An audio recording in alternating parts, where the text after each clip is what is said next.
Ashamaa harka fuunee kabajamtoota fi daawwattoota maatii chaanaalii koo nagaa waaqayyoo kallattii hundumaanuu isiniif haa baay'atu. Akkam jirtu nagaa keessanii anis nagaa guutuun qabaa galanni waaqayyoof haa ta'u isiniin jedhaa har'a gaafii isin nagaafattan irratti jechuudha viidiyoo tokko qabadhee isiniif dhufeetiin jira jechuudha. Namoonni gaafii nagaafattan viidiyoo kana gadhumaa daawwachuudhaan irraa fayyadamaa isiniin jedhaa. Tole gara viidiyoo guyyaa har'aatti immoo osoon isin dabarsin duratti warroonni chaanaala kanaaf haaraa taatan chaanaalii kana sabiskiraayib gochuun maamila naaf ta'a isiniin jedha. Warroonni maamila naaf taatan immoo eebbifamaa galatoomaa isiniin jedha. Akkasumallee jechuudha warroonni maaliif viidiyoon hojjettu maal taate nagumaa jettanii nagaggaafattan na iyyafattan jechuudha. Galatoomaa galanni keessan guddaadha. Nagaa kooti fayyaa kooti galanni waaqayyoof haa ta'u. Xiqqoo hojii dhuunfaa waan natti baay'ateef viidiyoo guyyaa irraa gara guyyaatti hojjechuu na dhoorkee jechuudha hojichi. Kanatti xiqqoo darbee viidiyoo torbee lama keessaa adii keessa akkas hojjechaa jira malee viidiyoo baay'inaan guyyaa gara guyyaatti hojjechaa hin jiru jechuudha. Kana isiniin jedhaa waan nagaafattaniif galatooma ulfaadhaa isiniin jedha. Tole gara viidiyoo guyyaa har'aatti yoon isin dabarsu jechuudha. Namoonni gaafii bifa wal fakkaataa nagaafattan jirtu jechuudha. Yeroo darbee viidiyoo dhimma rifeensaa irratti hojjedhe irratti gaafii bifa wal fakkaataa waan nagaafattaniif deebii ta'a jedhee kana yaade akkasuma waan ofii kiyyaaf fayyadamu isiniif qabadhee dhufeen jira jechuudha. Innis waa lama jechuudha. Gaafin isin nagaafattanii rifeensi kiyyaa baay'ee haphiidha. Baay'ee haphataa. Baqa yeroo inda'uun muluu ta'e jedheeti baay'ee tokko na rifachiisa yeroo miiccadhee yeroon filuu baay'ee tokko na yaaddessee jira. Rifeensi kiyya baay'ee na jalaa haphataa deemaa guyyaa gara guyyaatti namoonni jettan jirtu. Akkasumallee rifeensi keenya maaliyyuu hin fayyadamnaa fuulduraan nu jalaa dhumataa achi deema. Addarraan nurraa dhumaa deema. Sababiin maaliifi jettan jechuudha. Haa ta'u gaafii keessan irratti immoo hundaa'uudhaan anis deebii isiniif ta'a. Isin fayyada kan jedhu waa lama qabadhee isiniif dhiyaadhe. Innis maa'inni qibaatii vaatikaadhaa fi vaaleziniidha jechuudha. Kanaaf yeroo viidiyoo waa'ee rifeensas ta'ee viidiyoo kamiyyuu jechuudha wanta irraa fayyadamuuf yaaddan tokko viidiyoo jalqabarraa ilaaltanii gaafii nama gaafatinaa jechuudha. Jalqabarraa ilaaltanii gidduutti kuttanii gaafii nama gaafachuu osoo hin taane viidiyoo sana aga dhumaatti daawwadhaati waan isiniin galle tokko nama gaafadha. Akkasumallee gaafii dhiyeessaa isiniin jechuun barbaade. Tole kabajamtoota hordoftoota keenyaa yeroo darbee waa'ee baalazinii kana faayidaa baalazinii baay'ee dubbadheen ture. Haa ta'u garuu namoonni illee qeeqa kaastan jirtu baalazinii akkamitti rifeensa dibatamaa kan jettanillee namoonni qeeqa kaastan jirtu jechuudha. Har'as baalazinii dhuma kana faayidaan irraa waanan fayyadamee faayidaa irraa argadheef ani immoo namoonni isiniif ta'een fayyadamtu namoonni isiniif hin taane namoonni shakkitan jechuudha hin fayyadaminaa jechuudha. Kanaafuu ani yeroo dheeraa zayitii kana fayyadama jechuudha. Akkuma isin argaa jirtan deddeebisee zayitii kana fayyadama jechuudha. Yeroo viidiyoo ilaaltan viidiyoo dhimma rifeensa irratti maqaa zayitii kanaa qabattanii suuqii kamiyyuu hin jira. Deemtanii bitattanii itti fayyadamuu hin dandeessu. Kun waan ulfaataa miti. Baalazinii immoo lafa kamittuyyuu suuqii kamittuyyuu jechuudha. Baalazinii namni dhabuu hin jiru jechuudha. Xiqqaan jira guddaan jira. Baalaziniin bifa kamiinuyyuu ni jira suuqirra jechuudha. Wanta suuqirra hin jirre tokkotu nama yaaddessa malee wanta suuqirra jiru wanta nama yaaddessu tokkoyyuu hin qabu jechuudha. Gatiin isaas immoo wanta gatii ulfaataa miti jechuudha. Kanaaf warroonni rifeensi keenya nu jalaa haphata jettan baalazinii fi vaatikaa kana walitti makuudhaan jechuudha. Jalqaba irratti akkamitti akka dibattan sirriitti isinitti hima jechuudha. Kanaaf viidiyoo jalqabaa haga dhumaatti daawwadhaatii fayyadama. Viidiyoo addaan kuttanii jalqabuma waanuma namni jedhe waanuma namni dhiyeesse sana ilaaltanii akkaataasaa osoo hin hubatin fayyadamuu hin dhaqinaa jechuudha. Kanaaf jalqaba irratti zayitii kanaa fi zayitiin kun bishaani jechuudha. Akkuma isin argaa jirtan bishaani waan ta'eef fasaashidha jechuudha. Zayitii fasaashii kana baalaziniin immoo jechuudha. Baalaziniin immoo fasaashii waan hin taaneef jechuudha. Bifa ciqaatiin jira jechuudha. Bifa qibaatii ciqaatiin baalaziniin kamiyyuu fasaashiinis jira garuu ani yeroo baay'ee fasaashii baalazinii hin fayyadamu. Baalazinii gosa kanaan fayyadama jechuudha. Kanaaf baalazinii kana amma isiniif ta'u jechuudha. Yeroo baay'ee wanta fayyadamtan rifeensi nama kamiyyuu wal qixa miti jechuudha. Amma fakkeenyaaf rifeensi kiyyaa yoo baay'ina qabaate kan nama biraas akkuma rifeensa kiyyaati jechuu hin danda'u. Rifeensa gobbootu jira, rifeensa haphiitu jira.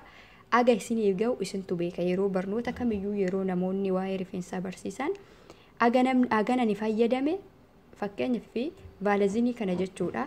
Fal'aana shorbaa 2 yoon fayyadame dirqama, yoo rifeensi kee baay'ee ta'e ati 3 fayyadamuu qabda jechuudha. Kanaaf iyyuu asirratti bishaan ho'aa qopheeffattu, qodaa qulqulluu qopheeffattu, bishaan ho'aa qopheeffattu jechuudha. Bishaan sirriitti ho'aa edda qodaa qopheeffattanii bishaan ho'aa qopheeffattanii baalazinii kana aga isinii ga'u, fal'aana tokkos haa ta'u 2 haa ta'u aga isinii ga'u, aga rifeensa keessanii isintu beeka waan ta'eef aga isinii ga'u qodaa qulqulluu sanatti, qodaa duwwaa sanatti ni naqxu jechuudha, ni qunxurattu jechuudha aga isinii ga'u. Sana booda qodaan pilaastikii ta'uu hin qabu garuu. Maaliif bishaan ho'aa keessa yeroo keessa walitti butamuu waan danda'uuf qodaa bishaanicha ho'aa sana keessa baalazinii kana keessanii akka kanaan wal isinii simatu gootu jechuudha. Kanaaf kana akkasumatti jechuudha. Fasaashii kanaaf baalazinii kana walitti yoo soonu isin dabaltan jechuudha. Wal isiniin fudhatu. Inni kun fasaashii waan ta'eef, inni kun xiqqoo gogogaa waan ta'eef wal isiniin fudhatu jechuudha. Baalaziniin kuni akka qibaatii fasaashii kanaatti, akka baatikaa fasaashii kanaatti qal'achuu qabaa jechuudha. Yeroo bishaan ho'aa keessa daqiiqaa 10 keessan akkuma baatikaa kana ni qal'ataa jechuudha.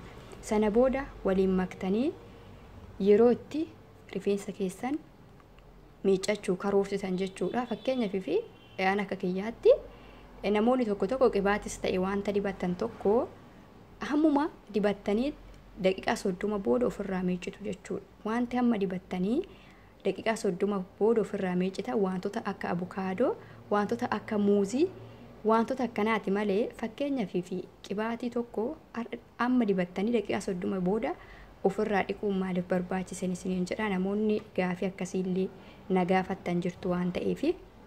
Kanaaf egaa baalazinii kanaaf baatikaa kana qal'istanii bifa wal fakkaatan waliin rukuttanii rifeensa keessanitti ni fayyadamtu jechuudha. Namoonni rifeensi keessan isin jala duubatti deemu akkasuma rifeensi keessan haphachaa deemu jechuudha. Rifeensa koo akkanaa gobbatuun barbaada, akkanaa baay'atuun barbaada, akka duubatti na jalaa hin deemne, addarraa hachi akka hin deemne barbaada warroonni jettanii gaafii na gaafattan deebii 100% isiniif ta'a jedhee kunoo viidiyoo isiniif qabadhee dhufeera jechuudha. Kanaaf asumatti immoo sadaffaa irratti gaafii keessan keessatti tuqee bira hin darbu jechuudha.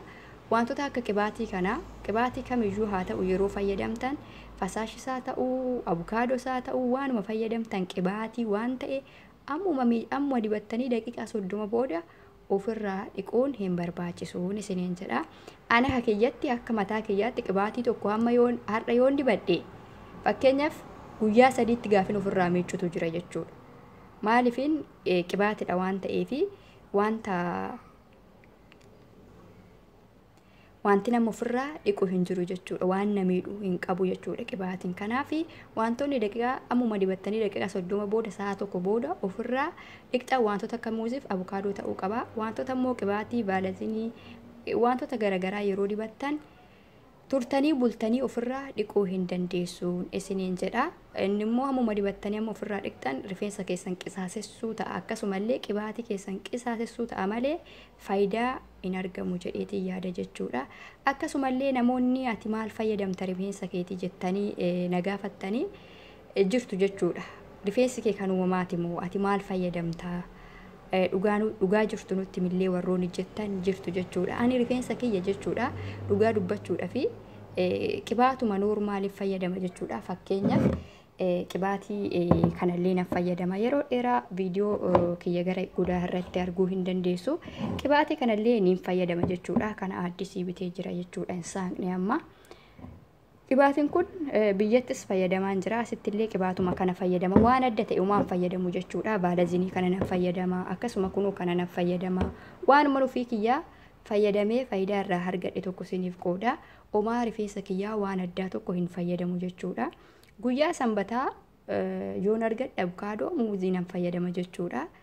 Jechuun rifeensuma kunuunsuuf malee dheerina wantoota akkasiif osoo hin taane rifeensuma kunuunsuuf jechuudha. Rifeensi kiyya amma rabbinaaf kenne ni gahaadha. Kanaaf achitti immoo kunuunsuudhaaf ati maal fayyadamta kan jettaniif egaa achitti kunuunsuudhaaf yeroo boqonnaa kiyya abukaadoos nan fayyadama, muuzis nan fayyadama. Waanuma argate rifeensi kiyya atataa hin baay'atu jechuudha rifeensi kiyya jechuudha. Waanuma itti dibee hin fudhata jechuudha. Waanuma laadheef jedheetuma fudhata rifeensi kiyya jechuudha. Kanaaf baay'inaan rifeensi kiyya nan ko'oomsu kana biti sana biti naan hin jedhu waanuma itti dibee inuma fudhata isiniin jechuu barbaadeni. Viidiyoon guyyaa har'aa qabadhee isiniif dhiyaadhee kanaadha jechuudha. Gaafii kanarratti gaafii yoo qabaattan na gaafachuu hin dandeessu. Viidiyoon kiyya immoo yoo isinitti tole yoo jaalattan laayik godhaa, sheer godhaa, koomentii godhaa.